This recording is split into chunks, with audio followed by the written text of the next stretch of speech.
Nandito ako. Nag-aantay ako ng ka-date.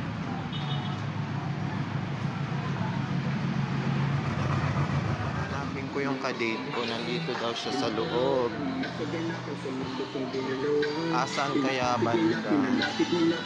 So, andito daw sa Pandayan Bookshop ang aking ka-date. Hahanapin ko siya.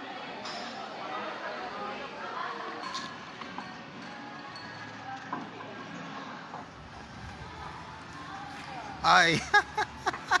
Ay! Happy Valentine's! Valentine's. Baka lang